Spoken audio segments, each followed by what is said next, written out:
श्री कृष्ण रूप पूर्ण स्वरूप, तुमको हमारा है प्रणाम। श्री कृष्ण रूप पूर्ण स्वरूप, नवल विहारी श्री कृष्ण मुरारी, भक्तों के हितकारी श्याम। श्री कृष्ण रूप पूर्ण स्वरूप, भव दुख भंजन तन मन रंजन, तन मन अर्पण सुंदर श्याम।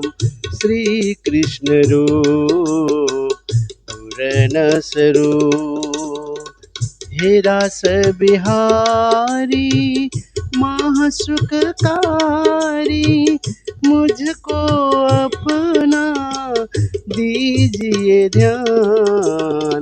श्री कृष्ण रूप पूर्ण स्वरूप, परम धाम को भूल गए हम, दीजिए दर्शन श्याम श्याम।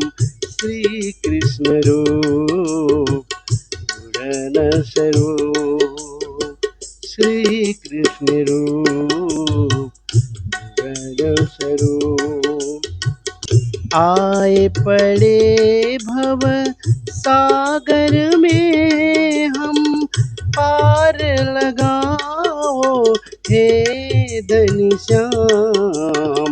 श्री कृष्ण रूप पूर्ण स्वरूप, हम बालक श्री कृष्ण तुम्हारे, देखाओ अपना ओ निज धाम। श्री कृष्ण रूप पूर्ण स्वरूप, भूल न हमारे माफ करो धनी, दास तुम्हारे हैं नादान। श्री कृष्ण रूप पूर्ण स्वरूप, तुम स्वामी हम सेवक तुम्हारे, दीजिए अपना तात्म ज्ञान। श्री कृष्ण रूप पूर्ण स्वरूप, चिद घन रूप पूर्ण स्वरूप, अक्षरातीत है ओ निज नाम।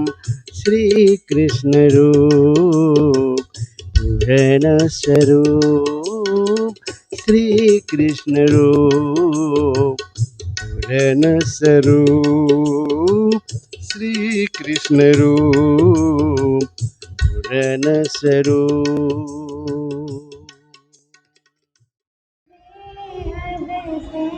हारा अपना रंग माल न्यारा, हद और बेहद से धारा, अपना रंग माल न्यारा।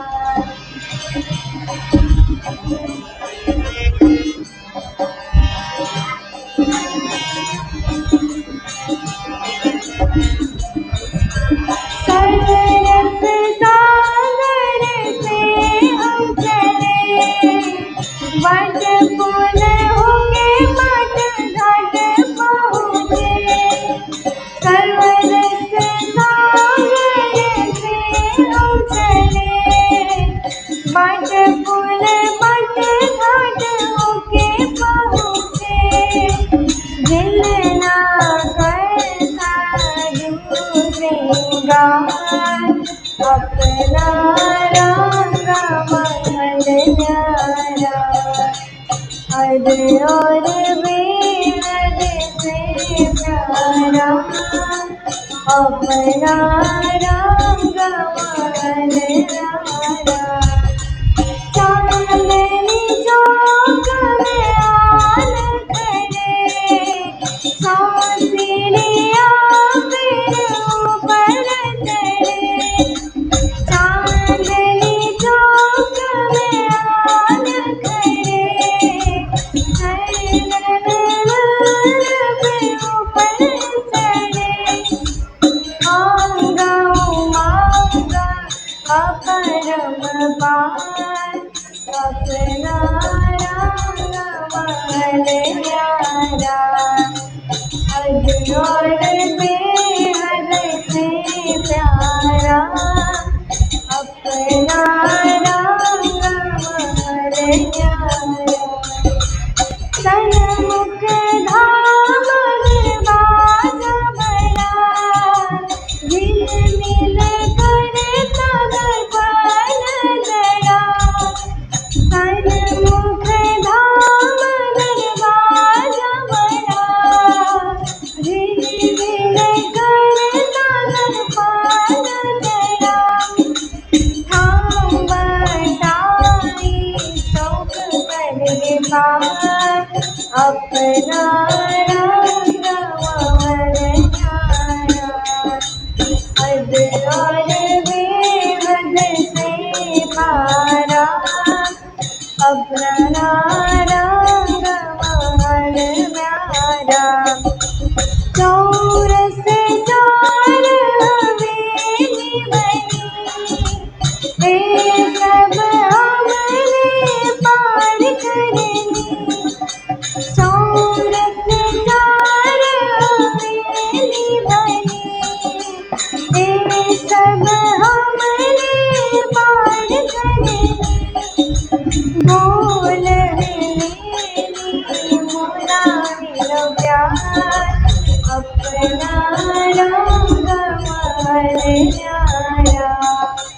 हद और बेहद से पारा, अपना रंग महल न्यारा। कांचन रंग तो सिंहासना, श्याम श्यामा जी नूरी चढ़ना। कांचन रंग तो सिंहासना, श्याम श्यामा जी नूरी चढ़ना। करे प्रणाम पाऊँ दीदार, अपना रंग महल न्यारा। और बेहद से पारा, अपना रंग महल न्यारा। अपना रंग महल न्यारा, अपना रंग महल न्यारा। परमात्मने नमः। श्री गुरु चरण कमलेभ्यो नमः।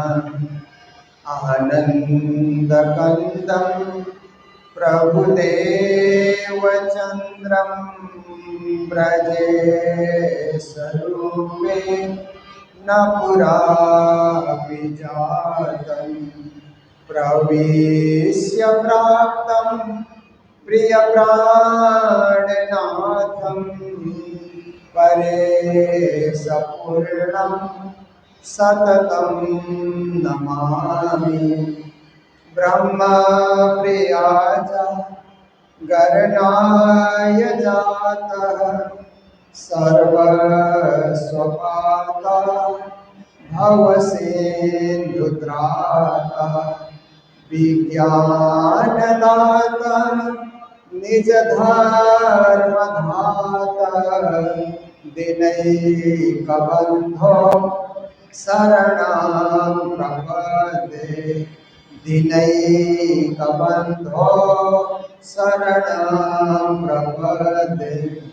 मंगल कृष्ण प्रणाम है, मंगल धर्म प्रकाश मंगल सुंदर साथ है, मंगल धाम उजास मंगल सुंदर साथ है, मंगल धाम उजास। बोलो वृंदावन बिहारी लाल की, सतगुरु महाराज की, श्री प्राणनाथ प्यारे की, महारानी बाईजुराज की, महाराजा छत्रसाल की, श्री लालदास जी महाराज की, गुरुजी मंगलदास महाराज की, श्री कृष्ण प्रणामी धर्म की, सर्व सुंदर साथ की। धाम धनी धनी जी हमारे,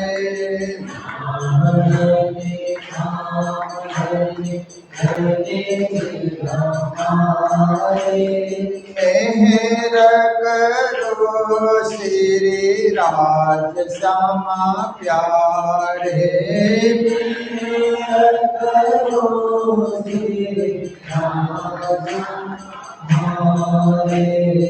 मेहर करो श्री राज श्यामा प्यारे, मेहर करो श्री राज श्यामा प्यारे, मेहर करो श्री राज श्यामा प्यारे, मेहर करो श्री राज श्यामा प्यारे, मेहर करो श्री राज श्यामा प्यारे।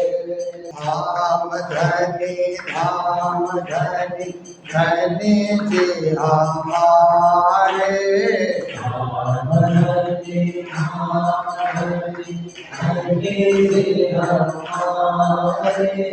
मेहर करो श्री राज श्यामा प्यारे, मेहर करो श्री राज श्यामा प्यारे, मेहर करो श्री राज श्यामा प्यारे, मेहर करो श्री राज श्यामा प्यारे, मेहर करो श्री राज श्यामा प्यारे, मेहर करो श्री राज श्यामा प्यारे।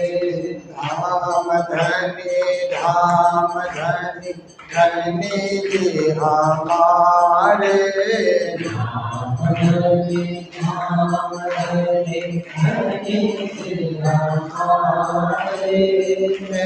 मेहर करो श्री राज श्यामा प्यारे, मेहर करो श्री राज श्यामा प्यारे, मेहर करो श्री राज श्यामा प्यारे, मेहर करो श्री राज श्यामा प्यारे।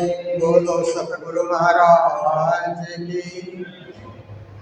श्री जी साहेब जी कुसके चले रण उतरे, चीरक वेश करके धोरा जी मार्ग पंथ चढ़े, धोरा जी मार्ग पंथ चढ़े। प्रणाम।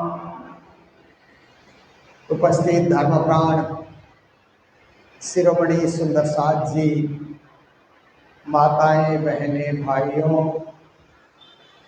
कभी धूप कभी छाँव, कभी धूप कभी वर्षा, दोनों का आनंद ले रहे हैं बीतक के दिनों में। कभी इतने कड़ाके की धूप होती है, फिर भी आप लोग तो आते ही आते हैं, क्योंकि बीतक से आपका संबंध हो गया। अब कभी जोर से बरसात होती है, परंतु बीतक का समय हो रहा है तो निकलना ही पड़ेगा। ये सब प्रकृति का खेल है। और प्रकृति के खेल को देखते हुए परमात्मा की भक्ति करनी है। क्योंकि हम प्रकृति में हैं, तो प्रकृति के नियम के विरुद्ध हम जा नहीं सकते हैं। जो प्रकृति ने नियम बनाया उसी में रहते हुए, उसी का आनंद लेते हुए परमात्मा की भक्ति हमें करनी है। गीतक सुनते हुए, वाणी सुनते हुए, सत्संग करते हुए और भजन भक्ति करते हुए। तो देखिए हमारा बीतक का प्रसंग सूरत, सूरत सोनानी मूरत। फिर कहते हैं सूरत का जमंड काशी का मरण, ऐसा भी कहते हैं कुछ लोग। सूरत में जीमने में, खाने में, जिमना बोलते हैं ना खाने को, सबको अच्छा लगता है क्योंकि वहाँ का भोजन स्वादिष्ट होता है। वहाँ की मिठाइयाँ और व्यंजन, साग सब्जियाँ, तरह तरह के वहाँ पर जो है 56 भोग। तो ये कहावत जग प्रसिद्ध हो गई कि जीमना है तो सूरत जा करके जीवो, और मरना है तो काशी जा करके मरो, क्योंकि काशी का मरण होगा तो सीधा मोक्ष की प्राप्ति होगी, ऐसा माना जाता है। इसलिए बहुत सारे लोग थोड़े वृद्ध होते हैं तो काशी वास करने जाते थे। वहीं रहेंगे, वहीं वास करेंगे, गंगा नहाते रहेंगे और वहीं मरेंगे तो मोक्ष की प्राप्ति करेंगे। तो श्री प्राणीनाथ जी महाराज सूरत में पहुंचे हुए हैं और वहाँ पर उन्होंने देखा कि श्रद्धालु भक्तजन वहाँ पर रहते हैं, सभी के मन में आदर है, प्रेम है। राम जी, शिव जी भाई भी वहीं पर है, मोहन जी भाई भी हैं। तो ये सब लोग क्या है कि बड़े श्रद्धालु हैं। और सैयदपुरा में श्री प्राणनाथ जी महाराज मोहनदास भगवान भाई, शिव जी भाई के घर में विश्राम करते हैं और वहीं से धर्म प्रचार प्रारंभ करते हैं। क्योंकि मैंने कहा था ना कि दीपक को जहाँ भी लेकर के जाइए उजाला देता ही देता है, वो अंधेरा कभी नहीं देता है, उसका धर्म है उजाला देना। चंदन को कहीं भी लेकर के जाइए तो सुगंधि देना उसका धर्म है। चंदन तो तब तक सुगंधि देता है कि काटो तो भी सुगंधि देता है, घिसो तो भी सुगंधि देता है, जलाओ तो भी सुगंधि देता है। देखिए कैसी बात है ना चंदन की महिमा। जैसे भी आप उसको करो, इसका धर्म है सुगंधि देना और सबको तृप्त करना। और वही चंदन की सुगंधि परमात्मा को भी चढ़ाई जाती है। जब हम लोग आरती करते हैं तो अगरबत्ती जलाते हैं ना, बहुत सारे सुंदर साथ आरती के समय में अगरबत्ती तो जलाते पर सुगंधि राज्य तक नहीं पहुंचाते हैं ना। तो उस समय अगरबत्ती जला करके ऐसे आप करेंगे ना तो अगरबत्ती की सुगंधि राज्य तक जा करके पहुंचती है और राज्य भी सुगंधि देंगे और मंदिर का वातावरण भी सुगंधित वातावरण हो जाता है। तो आप देखिए चंदन का धर्म है सुगंधि देना, हीरे का धर्म है चमकना। तो जहाँ भी हीरे पहन करके आप जाइए, चमकता हुआ आपको अनुभव होता है तो लोग भी समझते हैं अच्छा इसके पास हीरा है। तो देखिए महात्मा और महापुरुषों का धर्म है जहाँ भी जा करके प्रवचन सुनाना, कथा सुनाना, चर्चा सुनाना, ज्ञान वितरित करना। श्री प्राणीनाथ जी महाराज भी सूरत पहुँचे तो ज्ञान का वितरण करने लग जाते हैं और सभी श्रोता वहाँ पर उपस्थित होकर के सुनते हैं, आत्मा जागृति करते हैं। तो प्राणीनाथ जी महाराज ने सोचा कि आत्मा जागृति होने के बाद तो इनको धाम का दर्शन कराना चाहिए, तीर्थ धाम का दर्शन कराना चाहिए। तो प्राणीनाथ जी ने क्या किया, शिव जी भाई और राम जी भाई दो जने कहने लगे कि हम नौतनपुरी के दर्शन करना चाहते हैं। आपने इतनी नौतनपुरी की महिमा गाई, सदगुरु की महिमा गाई कि हम नौतनपुरी दर्शन करके ही आएंगे। तो दोनों को भेज दिया गया। शिवजी भाई गए तो 5 मोहर लेकर के गए और उन्होंने अच्छा सा भंडारा भी दिया, चढ़ावा भी दिया, जीवन सफल उन्होंने बनाया। बिहारी जी भी प्रसन्न चित्त हो गए कि तुमने अच्छा काम किया। और राम जी भाई जो थे वो साधारण सुंदर साथ थे, गरीब परिवार से थे, उनके पास कोई धन नहीं था। तो उन्होंने जाकर के अपना सिर चढ़ाया, प्रणाम किया और प्रणाम करने के बाद फिर वो वहाँ पर नौतनपुरी की परिक्रमा करने लगे। तो बिहारी जी ने कहा तुम्हारा क्या काम, तुम क्यों आए हो? तो कहा कि हम श्रद्धा लेकर के आए हैं, भावना लेकर के आए हैं, हमारे पास धन तो नहीं है परंतु हमारे दिल में भावना तो है, उसी को अर्पित करने के लिए है। तो बिहार ने कहा जाओ जाओ, यह कुछ काम नहीं है। 3 दिन तक उन्होंने बाहर बैठ करके उपवास किया परंतु कुछ बना नहीं। तो वापिस प्राणनाथ जी के पास लौट करके आए हैं कि आपने हमें कहाँ भेज दिया, आप तो इतने उदार हैं, सबको समेट करके चलते हैं, सबको अपने चरणों में झुकाए रखते हैं, सबके साथ समान व्यवहार करते हैं, पर वहाँ जो बैठे उनका व्यवहार तो इतना सही नहीं है। ऐसा करके कहा। तो श्री प्राणनाथ जी महाराज को लगा कि ऐसा उनको नहीं करना चाहिए था। सबके साथ समान दृष्टि, छोटा हो, बड़ा हो, बालक हो, वृद्ध हो, महिला हो, पुरुष हो। गुरु का धर्म क्या होता है कि समदृष्टि से देखे, सबके साथ एक दृष्टि, समदृष्टि और भेदभाव पूर्ण दृष्टि से देखे तो महान गुरु नहीं कहलाता है, उसमें कुछ कमियां दिखती है। तो वहां से उन्होंने प्राणनाथ जी को चिट्ठी लिखी श्री बिहारी जी ने कि मेराज ठाकुर, मैं जिसको बाहर करता हूं तुम अपने पास रख लेते हो, क्या बात है? मैंने धाराभाई को बाहर कर दिया तो तुम अपने साथ लेकर के चल रहे हो हजूरी की तरह। राम जी भाई को मैंने निकाला तो उनको भी साथ रखे हुए हो। जिसको मैं धर्म से दूर करता हूँ उसी को आप अपने पास बनाए रखते हो। ऐसा नहीं करना चाहिए, मेरे नियम का पालन होना चाहिए। जिसको मैंने अलग कर दिया आपको भी अलग कर देना चाहिए, क्योंकि हम दोनों एक ही गुरु के शिष्य हैं, एक तरह का नियम पालन करना चाहिए। तो श्री प्राणनाथ जी ने इधर से जवाब भेजा।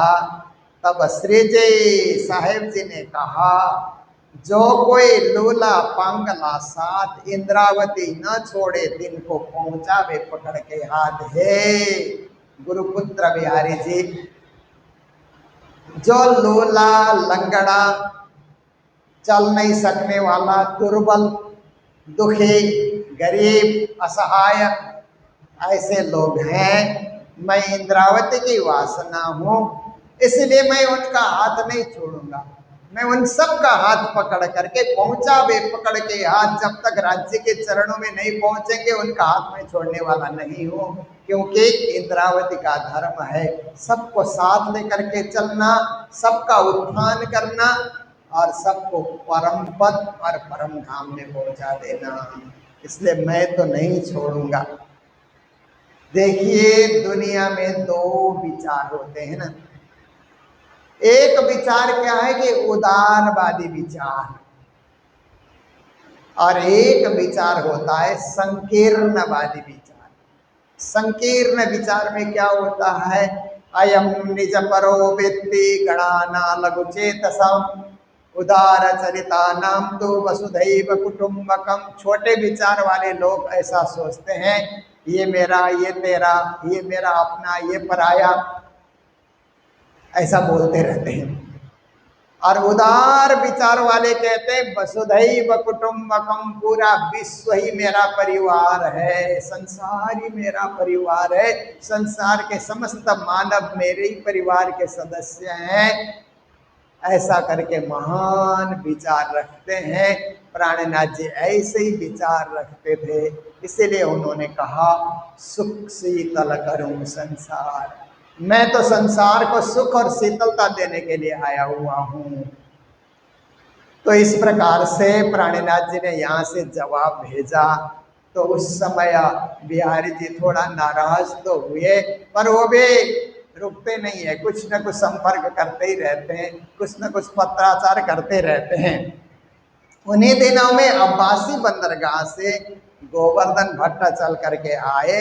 तो उन्होंने कहा कि हे प्राणीनाथ जी, मुझे भी नौतनपुरी के दर्शन करना है, आपने इतनी बड़ी महिमा गाई तो मेरी भी हार्दिक इच्छा हो रही है।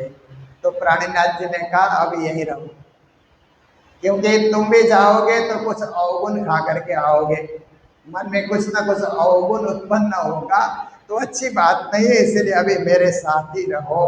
भीम श्याम नाम के दो विद्वान भट्ट ज्ञानी श्री प्राणनाथ जी महाराज की संगत में आए।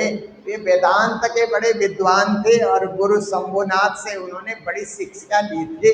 उनके शंभुनाथ के वेदांत और प्राणीनाथ जी के वेदांत में कुछ अंतर नजर आया।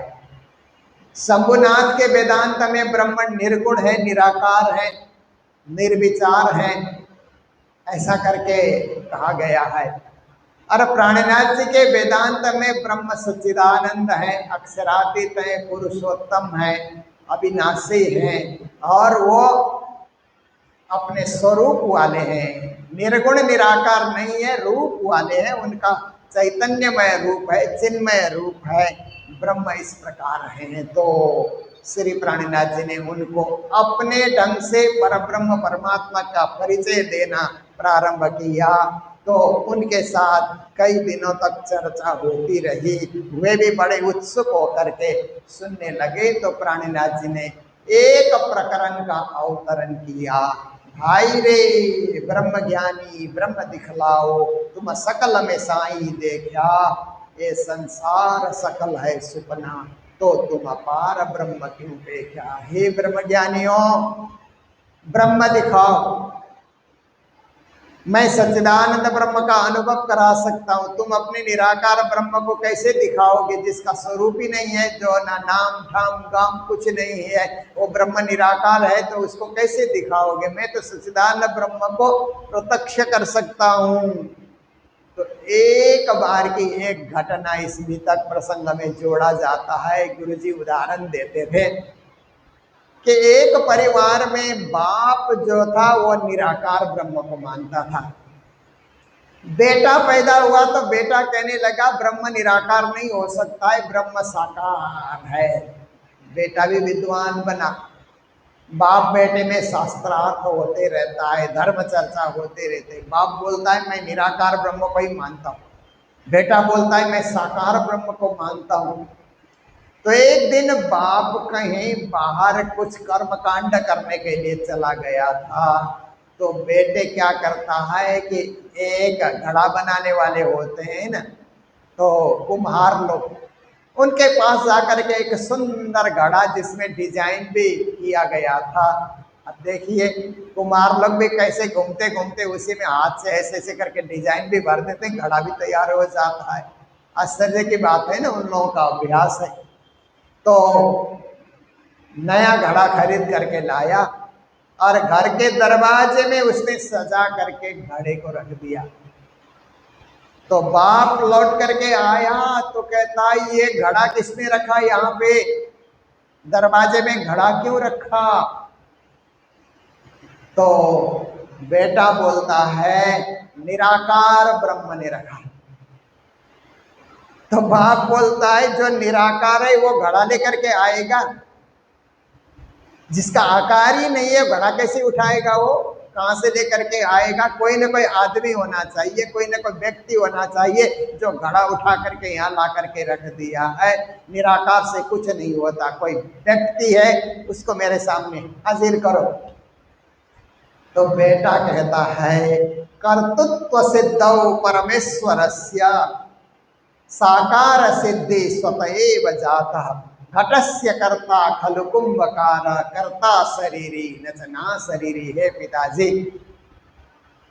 पिता फिर कहने लगा घड़ा लेकर के कोई आया होगा, घड़ा भी किसी ने बनाया होगा। तो बेटा बोलता है निराकार ब्रह्म ने घड़ा बनाया। तो बाप बोलता है घटस्य कर्ता खलु कुंभकार, तुम बोलोगे कि ये घड़ा बनाने वाला निराकार कुम्हार है, मैं मानने को तैयार नहीं हूँ। कोई साकार व्यक्ति घड़ा बना सकता है। तो बेटा बोलता है इतना बड़ा संसार फिर निराकार ब्रह्म कैसे बनाएगा, वो भी तो साकार ही हो सकता है पिताजी। तो पिताजी के होश उड़ गए और कहने लगे बेटा तुम जीते हम हारे, क्योंकि इतना बड़ा संसार निराकार कैसे बनाएगा। एक घड़ा नहीं बना सकता निराकार, उसके लिए भी कुम्हार चाहिए। तो ये सारी सृष्टि बनाने के लिए भी कोई ना कोई परमात्मा बैठा है। पिताजी को भी बड़ा भारी ज्ञान हो गया। तो इस प्रकार से ब्रह्म क्या है, शून्य से सृष्टि नहीं हुई है, सच्चिदानंद ब्रह्म से सृष्टि हुई है। प्राणनाथ जी ने भीम श्याम भट्ट को अच्छी तरह से ज्ञान समझाया और समझाने के बाद फिर कहते हैं कि एक बार शंकराचार्य जी जो थे, आदि शंकराचार्य, उनके शिष्य आपस में शास्त्रार्थ करने लगे कि ब्रह्म साकार है कि ब्रह्म निराकार है। इस विषय में शास्त्रार्थ चलने लगा। तो होता क्या है कि शंकराचार्य जी आए तो कहते हैं कि आप मेरे शिष्य आपस में लड़ क्यों रहे हो। किसी ने कहा हम ब्रह्म साकार मानते हैं और ये लोग ब्रह्म निराकार मानते हैं। तो आपस में हम लड़ भिड़ रहे हैं, विचार विमर्श कर रहे हैं। वास्तव में ब्रह्म क्या है, शंकराचार्य जी आप ही बताइए ना। दोनों ने एक श्लोक से कहा कि साकारस्य विनाशोस्ते निराकारस्य शून्यत्वात् शून्यस्य अवस्तुत्वात् उभय पक्ष विभिन्नम वस्तु ज्ञानम मोक्ष का। अरे विद्यार्थियों, जो आज साकार दिखलाई दे रहा है ये एक दिन नाश हो जाएगा। जो निराकार करके कहा जाता है वो शून्य है, उसका भी अस्तित्व कुछ नहीं रहेगा। इसलिए ये साकार और निराकार दोनों से परे और एक चीज है परम तत्व, और उस परम तत्व को जानना, दोनों पक्ष से भिन्न जो तीसरा पक्ष है उसको जानना ही ज्ञान है और उसी को समझना ही मोक्ष है। इसका मतलब है सच्चिदानंद ब्रह्म की परिभाषा शंकराचार्य भी करना चाहते हैं। तो सच्चिदानंद रूपाय विश्वोत्पत्त्यादि हेतवे तापत्रय विनाशाय श्री कृष्णाय वयं नमः। भागवत के तो महात्म्य में ही सच्चिदानंद ब्रह्म की महिमा गाई गई है। फिर प्राणनाथ जी महाराज ने कहा हद पार बेहद है, बेहद पार अक्षर, अक्षर पार वतन है, जागिए न घर क्षर थे तीत अक्षरतया अने अक्षरातीत के बाय आपने जामू एणे घरे तिया अटकले के म पहुँचाए। क्षर अक्षर अक्षरातीत की बातें बताई तो दोनों की नजर खुल गई। ये सुन के श्याम भट्ट करने लगे विचार और भीम भाई को कहा तुम हो जो होशियार।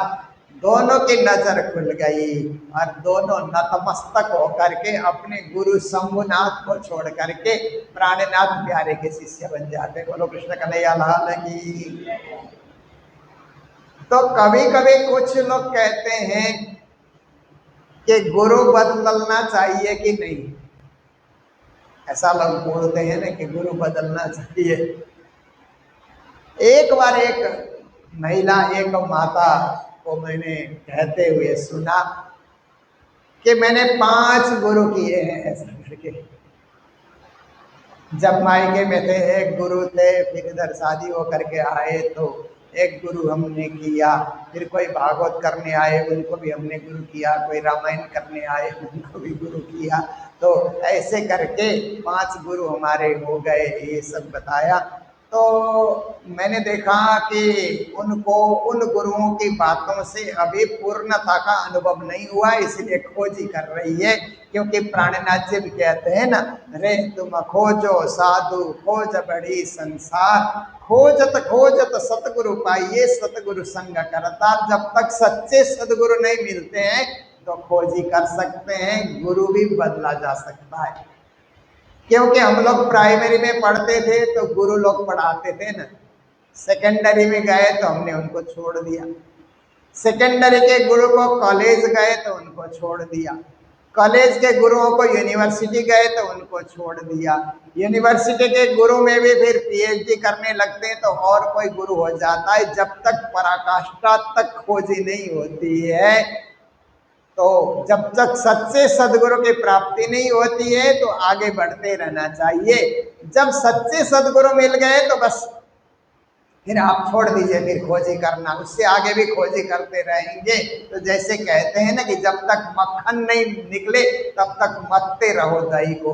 मक्खन निकलने के बाद तो हो गया ना, काम हो गया, फिर आगे काय को मतना, क्यों परिश्रम करना, फिर कोई जरूरत ही नहीं है। इसीलिए श्री जी कहते हैं खो जत सतगुरु पाइए, सतगुरु संग करतार। तो इन्होंने भी अपने श्री प्राणीनाथ जी महाराज को गुरु बनाया। और एक गोविंद व्यास नाम के वैष्णव आ गए, ये तो वेदांती आए थे, वैष्णव आए। वैष्णव क्या है? नवधा भक्ति करते हैं। तो नवधा भक्ति के पालन करने वाले वल्लभाचार्य जी के शिष्य थे, परंपरा के से।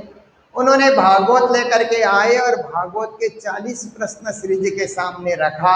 मोह क्या है, मोह की उत्पत्ति कहाँ से हुई, हिरण्यगर्भ क्या है, अंडा कैसे तैयार हुआ, हिरण्यगर्भ किस प्रकार से बना था, अंडा में चेतन कहाँ से प्रवेश हो गया, और जल की उत्पत्ति कहाँ से हो गई, और इच्छा शक्ति कहाँ से आई, मोह साकार है या निराकार है, अहंकार किसे कहा जाता है, ब्रह्म का नाम धाम लीला किस प्रकार से व्याख्या की जा सकती है, क्षर अक्षर क्या है, आदि आदि 40 प्रश्न भागवत के लेकर के आए।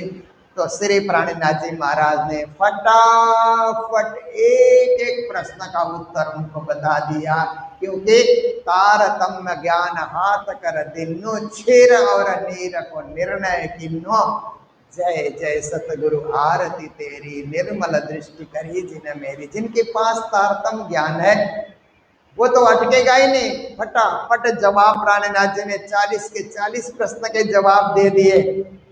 तो वो भी प्राणीनाथ जी के शिष्य बन जाते हैं और प्राणीनाथ जी के द्वारा सच्चिदानंद ब्रह्म का अनुभव करने लग जाते हैं।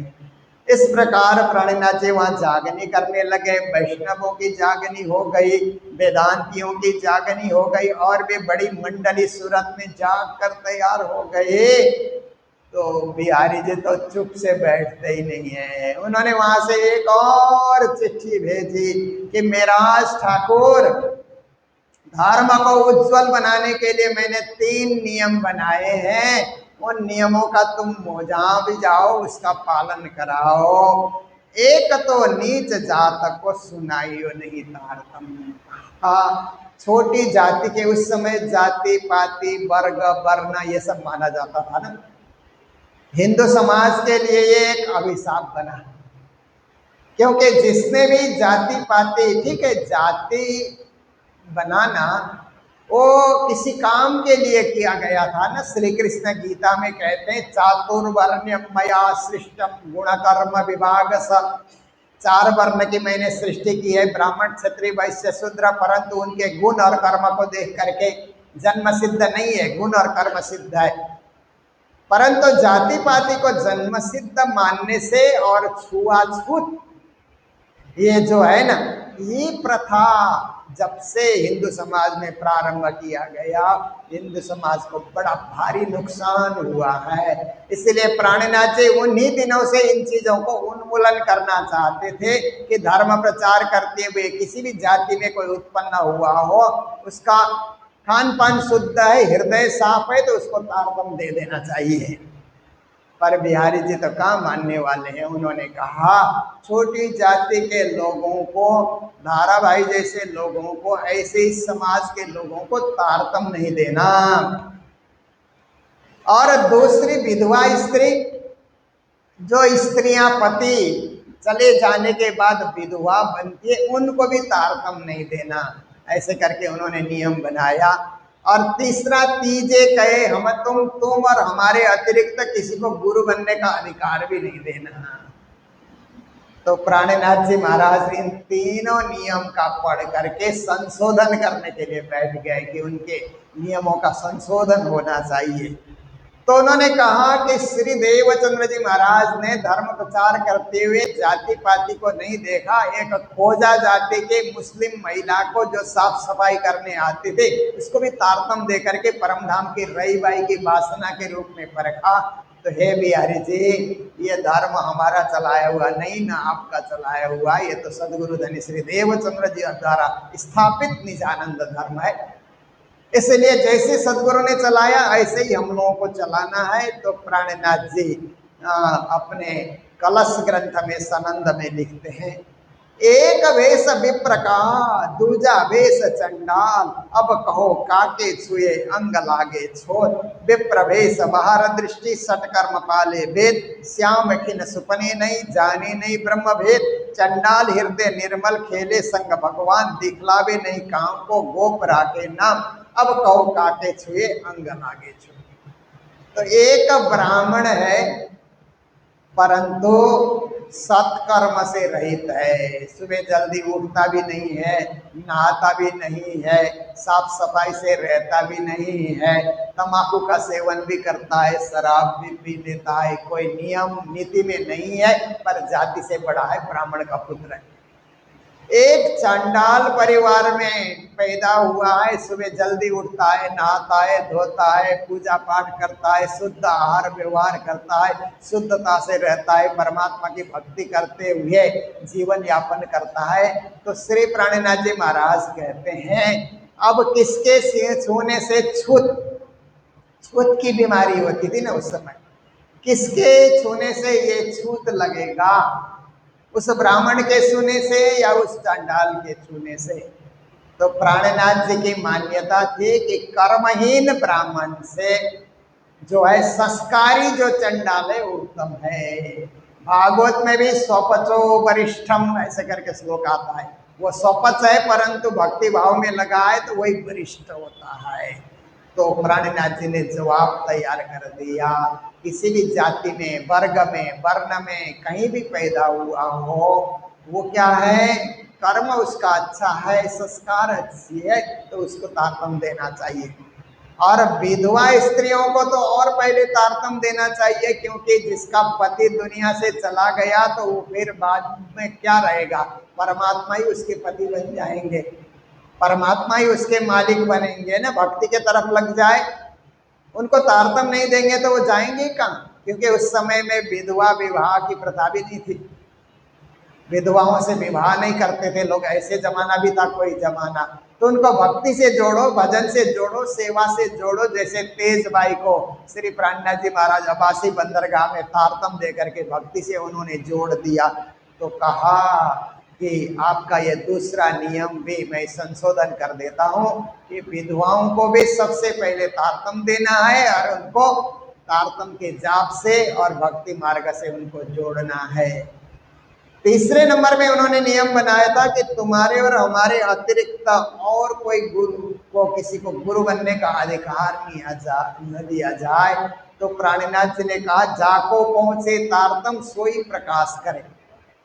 जिसको तारतम मिला, ज्ञान मिला और सब कुछ उसने सीख लिया, जान लिया, आचार शुद्ध है, विचार शुद्ध है, भाव शुद्ध है, भक्ति शुद्ध है, तो उसको तारतम देने का अधिकार देना चाहिए, उसको भी गुरु के पद में बैठने के लिए अधिकार देना चाहिए। आप और हम कहाँ कहाँ प्रचार करने जाएंगे, आप तो जामनगर से बाहर जाते भी नहीं, निकलते भी नहीं, मैं अकेला कहाँ कहाँ घूमता रहूँगा। इसलिए मैं तो जिन को देखता हूँ कि ये तारतम के ज्ञाता हो गए हैं, उनको तारतम देने का अधिकार मैं प्रदान करता हूँ। धर्म को व्यापक बनाना है, धर्म को संकीर्ण बना करके नहीं रखना है, चार दीवारी में धर्म को बांधना नहीं है, धर्म को तो सर्वव्यापक ऐसे बनाना है। जब प्राणनाथ जी महाराज ने ये जवाब लिख करके भेजा तो उधर से श्री बिहारी जी ने क्या किया कि अब तुम मेरे नीतियों को, विधानों को, संविधान को तुम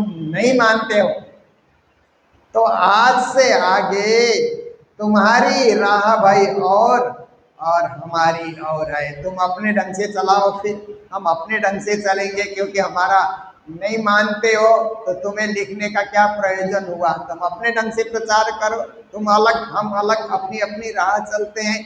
ऐसा जब बिहारी जी ने वहां से लिख करके भेजा तो श्री प्राणनाथ जी महाराज को मन में थोड़ा सा दुख भी हुआ कि हम दोनों गुरु के समान, पुत्र के समान, एक बिंदु पुत्र, बाप के बेटे को बिंदु पुत्र कहा जाता है ना।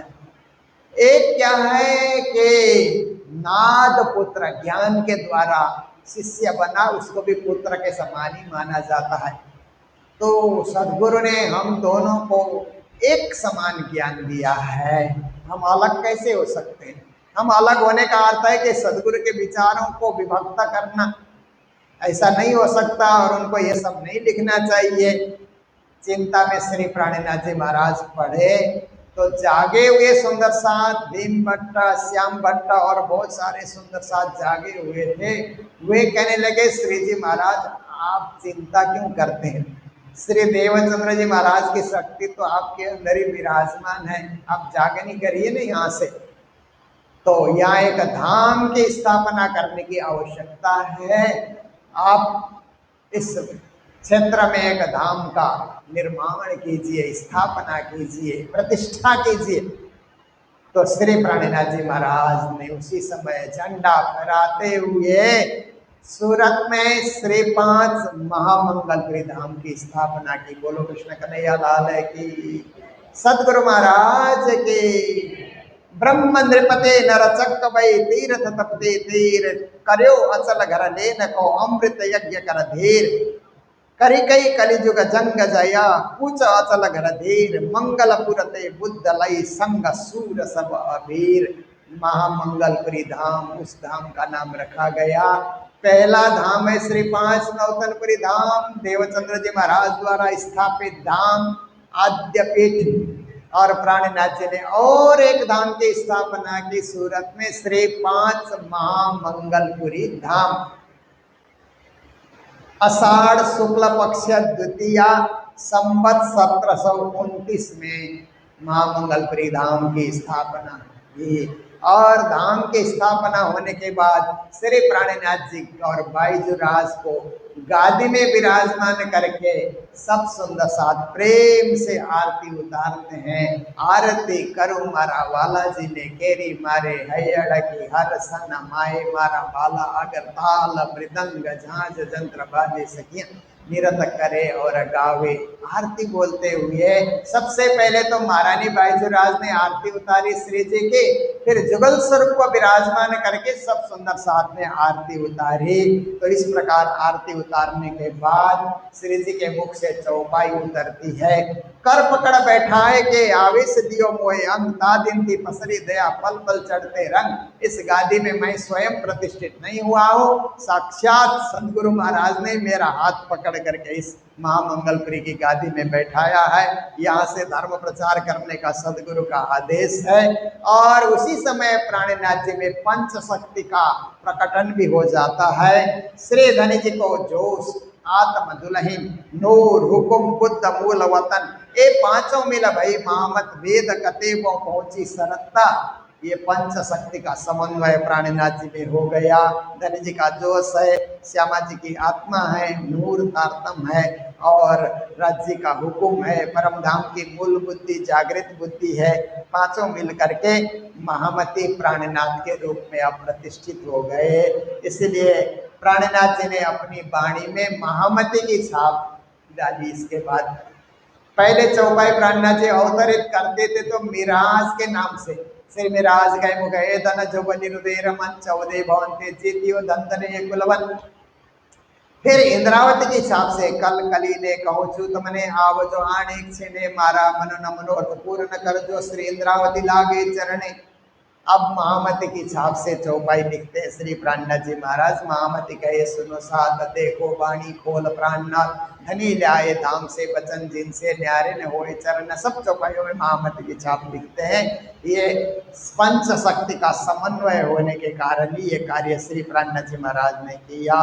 और गुरुजन तीर्थ की स्थापना क्यों करते हैं? इसलिए कि राष्ट्रीय एकता, राष्ट्रीय अखंडता को विस्तार देने के लिए, नेशनल यूनिटी और नेशनल इंटीग्रिटी की सुरक्षा के लिए तीर्थ की स्थापना करते हैं। तो आप देखिए बद्रीनाथ और आप देखिए रामेश्वरम, द्वारिका, जगन्नाथपुरी, 4 धाम है और 4 मठ की स्थापना शंकराचार्य जी ने की। तो पूरे भारत को एक करने के लिए अब बद्रीनाथ धाम तीर्थ करने दर्शन करने जाते हैं जो श्रद्धालु, तो ऐसा नहीं सोचते हैं कि ये उत्तराखंड का धाम है, ये पूरे भारत का, पूरे हिंदुओं का, पूरे सनातन परंपरा का धाम है। तो राष्ट्रीय एकता आ गई ना, राष्ट्रीय अखंडता आ गई ना।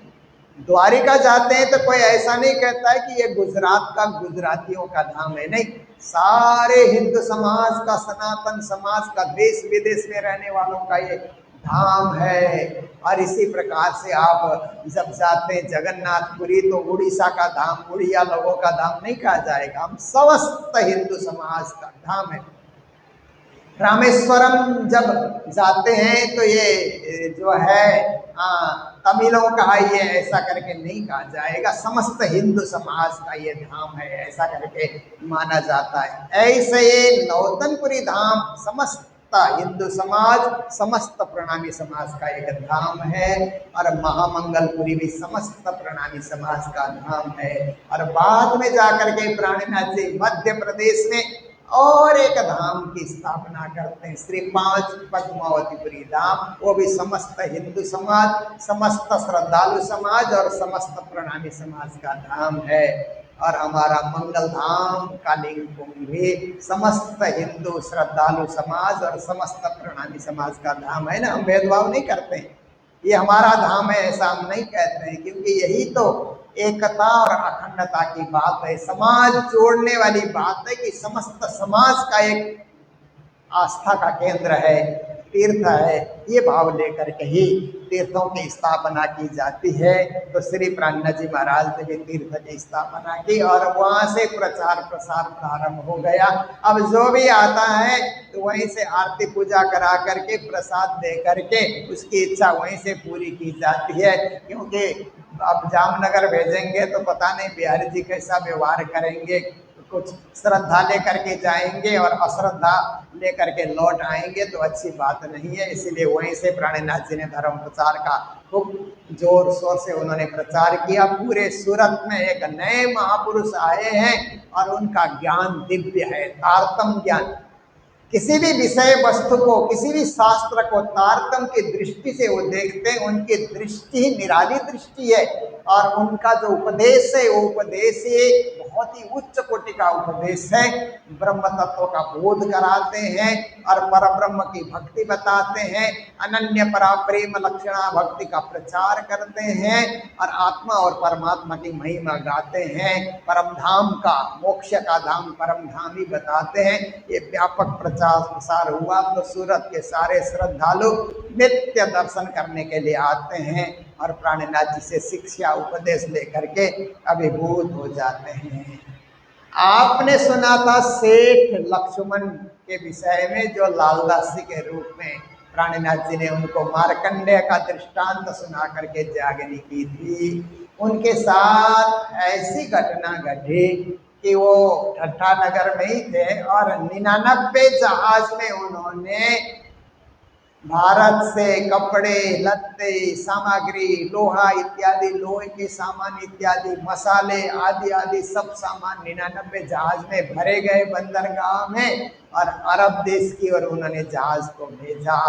पर घटना ऐसे हुई कि समुद्र में बड़ा भयंकर तूफान आया और 99 के 99 जहाज डूब गए, सामान भी सुहा हो गया और एक भी जहाज नहीं बचा। जब ये समाचार लालदास जी महाराज के पास आया तो लालदास जी ने सोचा कि परमात्मा अब मेरे से व्यापार और व्यवहार कराना नहीं चाहते हैं, मेरे से और कोई पुण्य कार्य कराना चाहते हैं। जब कछु न रहा हाथ में तो माया देनी छोड़, कहते मेरे हाथ में कुछ नहीं बचा तो मैंने माया को छोड़ दिया, माया ने मुझे त्यागा, मैंने माया को त्याग दिया। तो पोरबंदर अपने मूल घर में चले गए। उन्होंने सोचा कि अब 99 का 99 जहाज थे, मैं सोचता था एक जहाज और बढ़ा लूं तो 100 हो जाएगा, पर 99 के चक्कर से मैं छूट गया। अब मेरे पास कुछ नहीं है, इसका मतलब है 99 का चक्कर भी मेरा छूट गया। तो धर्म का प्रचार करने लगे। जो प्राणीनाथ जी से ज्ञान सुना था, उपदेश सुना था, वही पोरबंदर में रह करके अपने घर में पूजा पधराई उन्होंने अपनी पत्नी को भी साथ रखा, लड़की और जवाई को भी साथ रखा, और सेवा पूजा शाम सवेरे करते हैं, दिन में प्रवचन करते हैं, भोग धराते हैं। श्रद्धालु आकर के उनके भी प्रवचन सुनने लगे। पहले से भागवत की कथा करते थे, ज्ञानी थे।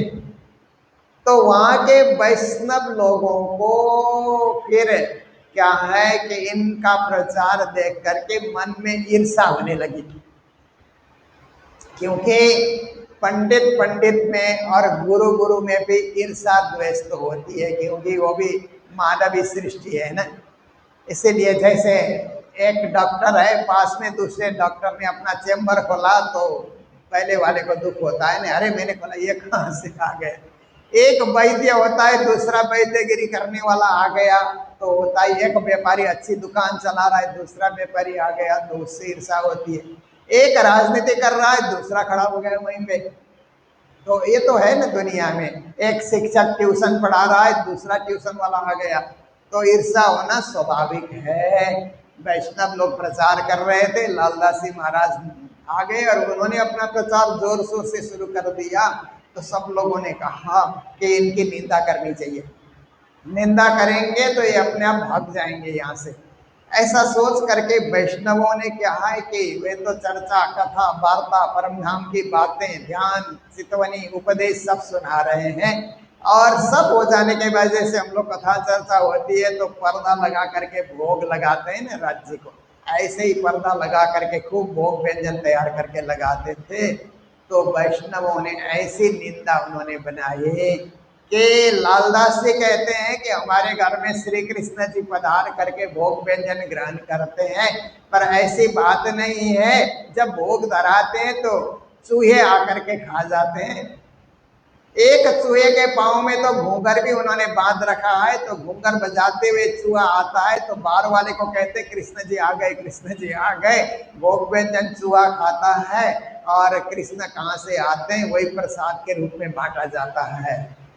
तो कुछ लोग आना कम हो गया, ऐसे निंदा स्तुति की बातें होती है तो लोग आना बंद कर देते हैं ना। लालदास जी महाराज ने उन वैष्णवों को चैलेंज किया कि आओ शास्त्रार्थ करने, ये सब गलत बात मत बोलो, झूठी बातें मत बोलो, निंदा स्तुति मत करो, आओ मेरे साथ शास्त्रार्थ करो, लड़ो, शास्त्रार्थ करते हैं। तो सब चुप हो गए, आए नहीं। तो लालदास जी महाराज को लगा कि इसमें भी परमात्मा की कोई अनुकंपा होगी। तो उन्होंने सोचा कि अब पहले मैं नौतनपुरी जाकर के दर्शन करता हूँ और श्री बिहारी जी का आशीर्वाद लेता हूँ, धनश्री देवचंद जी की गादी के दर्शन करता हूँ, उस पवित्र धाम के दर्शन करके वहाँ से आशीर्वाद लेकर के फिर मैं धर्म का प्रचार आगे बढ़ाऊंगा, ऐसे नहीं। तो वहाँ से निकले और निकल करके पोरबंदर से मगरोल गए, मगरोल से पाटन गए, पाटन से जामनगर जाने के लिए जहाज देखते हैं, वो पालदार जहाज, तो उसमें जाना था। तो जहाज तो कई लगे हुए थे, कौन सा जामनगर जा रहा है सोचते हैं। तो एक आदमी खड़ा हो गया, ये सूरत जा रहा है जहाज, इसमें बैठो, इसमें बैठो। कहते मुझे जामनगर जाना है और तुम सूरत के जहाज में बैठा रहे हो। नहीं नहीं, ये तैयार है अभी से सूरत जाने के लिए, आप बैठो बैठो। जबरदस्ती उसने उधर बैठा दिया। तो लालदास जी वहाँ बैठे और जहाज में बैठ करके सूरत जा करके पहुँचे। तो जैसे वहाँ से सूरत जा करके पहुँचे तो सूरत जाने के बाद फिर क्या होता है कि उनको पता चला कि सूरत में जाकर के इधर उधर बाजार घूम रहे थे तो किसी ने कहा यहाँ एक नए महात्मा आए हैं, बड़ा उनका प्रचार है, काफ़ी सारे शिष्य बन चुके हैं, इनको पता ही नहीं कि प्राणनाथ जी कहाँ है इस वक्त। तब चिट्ठी पत्रिका ही तो जमाना था और कोई सुविधा तो थी नहीं किसी को पता करने के लिए। कौन है वो नए महात्मा और जिन्होंने खूब जोर शोर से प्रचार किया है? तो किसी ने कहा महामती प्राणनाथ। लालदास जी को लगा महामती प्राणनाथ वो तो मेरे गुरु हैं, यहाँ आए हुए हैं। वो आदमी जिसने मुझे जामनगर जाने से सूरत की ओर भेजा, वो कोई हुकुम का स्वरूप था कि उसने सही ठिकाने मुझे भेजा। तो ढूंढ करके प्राणीनाथ जी जहाँ पर थे सैयद बाड़ा में लालदास जी आकर के पहुँचे। प्राणीनाथ जी के दर्शन हुए। प्राणीनाथ जी भी बहुत प्रसन्न हो गए। उन्होंने कहा 99 जहाज डूब गए। प्राणीनाथ जी ने कहा अच्छा हुआ, अब तुम मेरे साथ ही रहोगे, क्योंकि मुझे एक अच्छा विद्वान पढ़ा लिखा व्यक्ति, मेरे सब कार्य को आगे बढ़ाने वाला ऐसा कोई व्यक्ति मुझे जरूरत थे, तो तुम आ गए, बहुत अच्छा हुआ। सेवा में संलग्न रहो और सारा कार्य जो कुछ हो रहा है वो लेखा जोखा हिसाब किताब सब कुछ रखना है, तो ये कार्य आपको करना है। तो आओ, भोजन का समय हो रहा था। श्री जी महाराज ने कहा आओ मेरे साथ भोजन करो। भोजन में बैठते हैं, प्रसाद ग्रहण करते हैं। तो लालदास जी ने कहा श्री जी महाराज, मैं जब घर से चला हूँ पोरबंदर से, मैं जामनगर के लिए चला था और मन में मैंने प्रतिज्ञा की थी कि जब तक नौतनपुरी धाम के दर्शन नहीं होंगे मैं अनाज नहीं लूंगा। तो अभी तक मैंने अनाज नहीं लिया है, केवल फलाहार कर रहा हूँ। आप मुझे साथ में बैठ करके भोजन करने का आग्रह कर रहे हैं, परंतु मैं भोजन नहीं कर सकता। फल फूल इत्यादि तो ले सकता हूँ, पर जब तक नौतनपुरी के दर्शन नहीं होंगे मैं भोजन अन्न ग्रहण नहीं करूँगा, प्रतिज्ञा पूरी करनी है। तो तब लालदास ने कहा हमको अगड़ है अनाज, जाऊं बिहारी जी के कदमों, अनाज छोड़े तीन आकाश। तब आप श्रीमुख कया भया पूरा तुम्हारा प्राण, कछु फिक्र ना करो पहुंचे मिलावे सयन। श्री जी महाराज ने कहा कि कोई कितना ही बड़ा व्रत ले ले, कितना ही बड़ा संकल्प ले ले, परंतु जिस दिन गुरु कहता है कि तुम्हारा व्रत पूरा हो गया तो उसी दिन पूरा हो जाता है। मैंने तुमको कहा कि तुम्हारा अनाज छोड़ के जो व्रत लिया था वो आज पूरा हो गया, ग्रहण करो, मेरा आदेश है। जब मिलना होगा बिहारी जी से, जब नौतनपुरी जाना होगा, एक दिन आएगा तो जाना, पर अब महामंगलपुरी में ही तुम्हारी प्रतिज्ञा पूरी हो गई, इसलिए तुम अब मेरे साथ प्रसाद ग्रहण करो। तो गुरु आज्ञा गरीयसी, गुरु का आदेश हो जाता है तो उसको पालन करना होता है। गुरु के सामने कोई व्रत लेकर के हठ नहीं किया जाता, गुरु प्रसाद ग्रहण करके जीवन को धन्य बनाया जाता है। लालदास जी महाराज ने भी यही कार्य किया और प्राणनाथ जी के साथ साथ रह करके अब धर्म प्रचार की यात्रा में आगे बढ़ रहे हैं। तो पोरबंदर से लालदास जी महाराज चले और लालदास जी महाराज ने बाद में जब घर से चले, उन्होंने अपने घर, उनकी पत्नी लालबाई उनका नाम था, लालबाई बैजूराज महारानी की सेवा में जुड़ गई। पुत्री श्यामबाई और जोमाई राम राय थे, वो लोग भी आ गए वहीं पर, और वो भी कुछ न कुछ सेवा टहल में वो भी समर्पित हो जाते हैं। तो लालदास जी ने यहीं से आदेश कर दिया कि मेरा घर जो है पोरबंदर का वो मंदिर बने। आज भी पोरबंदर हम दर्शन करने जाते हैं तो लालदास जी महाराज का घर मंदिर के रूप में आज भी सुशोभित है, वहाँ पूजा पाठ आज भी हो रही है। और आपको पता होगा कि महात्मा गांधी के माँ पुतली बाई भी उसी मंदिर में दर्शन करने जाती थी। ऐसे तो पुतली बाई बचपन से प्रणामी परिवार से थी और गांधी जी के पिता करमचंद गांधी से उनका विवाह हुआ था, वो भी चौथी पत्नी के रूप में, क्योंकि पहले जो उनकी पत्नियां थी उनसे बच्चे नहीं हुए तो इनको पुतली बाई को उन्होंने विवाह किया था। तो गांधी जी 4 बच्चे हुए तो गांधी जी सबसे छोटे थे, महात्मा मोहनदास करमचंद गांधी। जब छोटे बेटे का जन्म हुआ तो दर्शन करने लेकर के गई थी, थोड़ा बड़ा हुआ तो भी दर्शन करने ले गई। जब विवाह हुआ तो पोरबंदर के उसी लालदास जी महाराज के मंदिर में दर्शन करने लेकर के गई।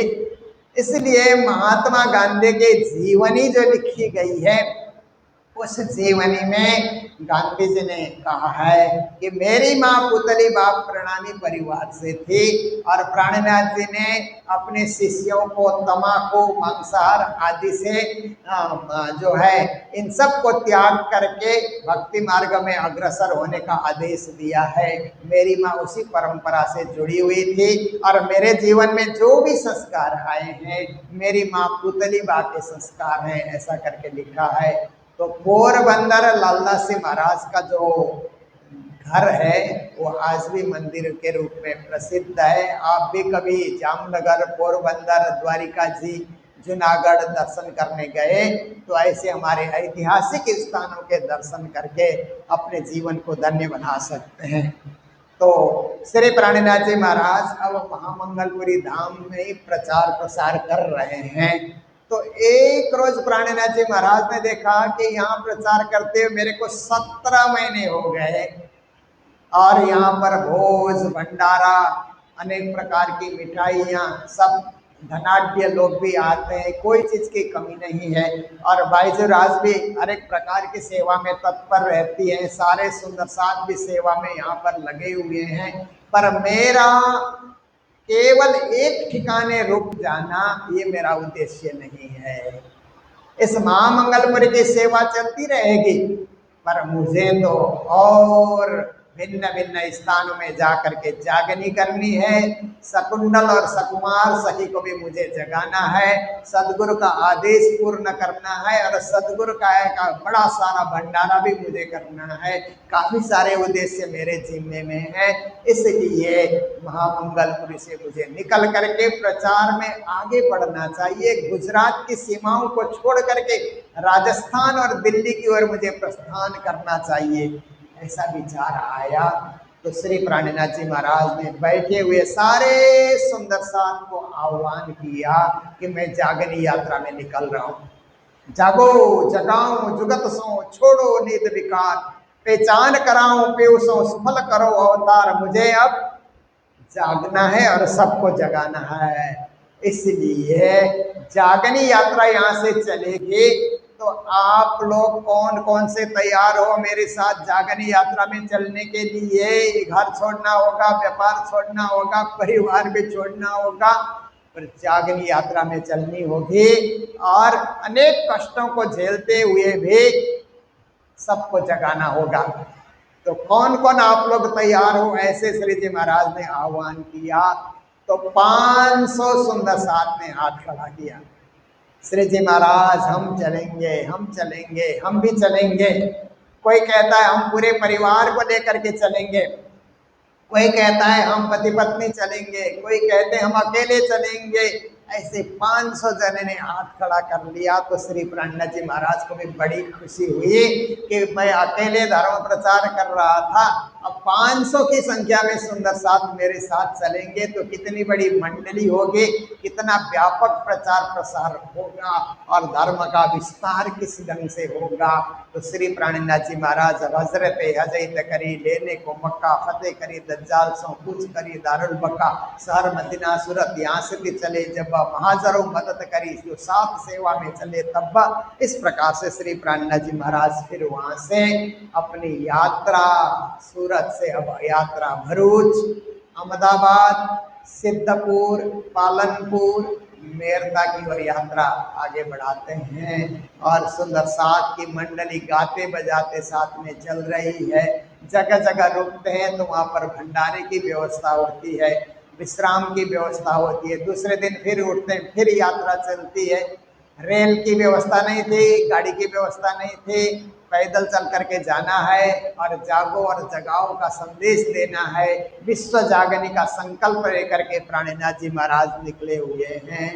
तो ये जागनी यात्रा का पूरा वर्णन विवरण रोजाना सुनते रहेंगे, पावन बनाएंगे।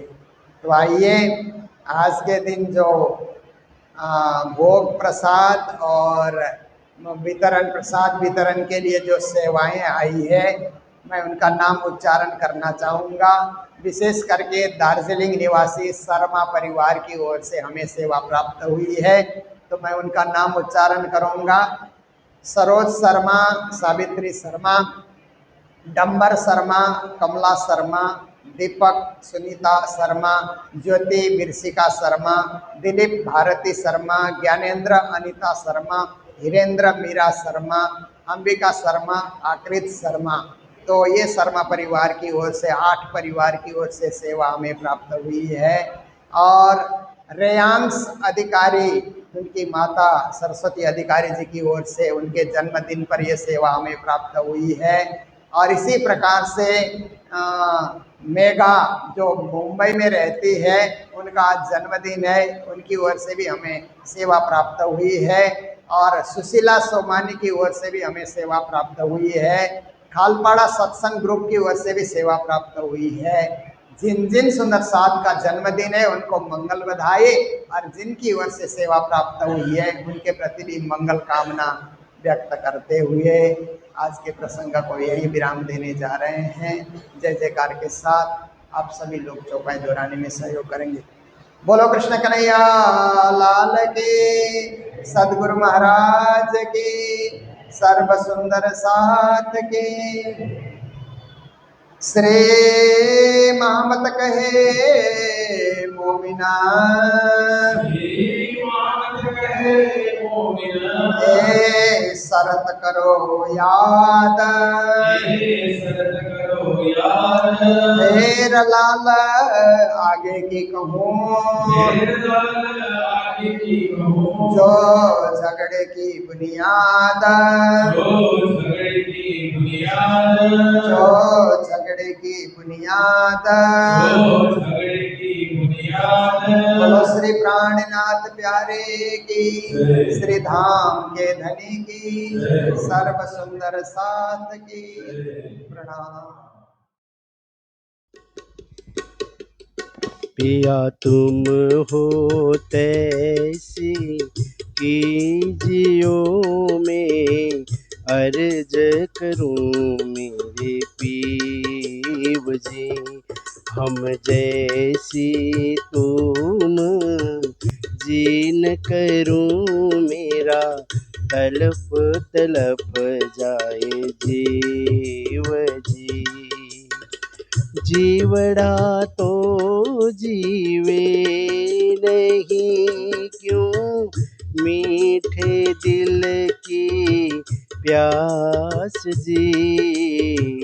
तुम बिना मैं किन सो कहूँ पिया, तुम हो मेरी आस जी।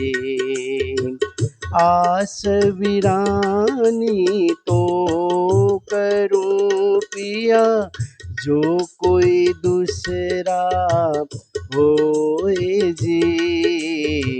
सब विद पिया जी समर्थ, दिन रैन जात रोए रोए जी।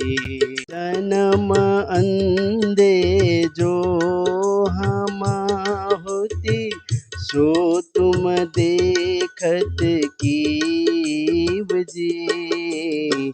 जब तुम आप देखाओगे, तब देखूंगी नैनन भर रे। एति पुकार पिया सुन के, अब ढील करूं अब जीन जी। छिन छिन खबर लीजियो में, अर्ज करूं दुलहीन जी। इति अरज में तो करूं पिया, जो आड़ी भई अंत राय जी। सो आड़ी अंतराय टाल के, दुल्हा लीजिए कंठ लगाए जी। कंठ लगाए कंठ सो पिया, कीजिए हास विलास जी। वार न जाए श्री इंद्रावती पिया, राखो कदमों के पास जी। तुम दुल्हा में दुल्हिनी पिया, और न जानो बात जी। इश्क सो से वाह करूं पिया, सब अंगों साक्षात जी। सदा सुखदाता धाम धनी में क्या कहूँ इन बात जी। श्री महामती जुगल स्वरूप परवारी अंगना बलि बलि जात जी। पिया तुम हो तैसी कीजियो में अर्ज करूं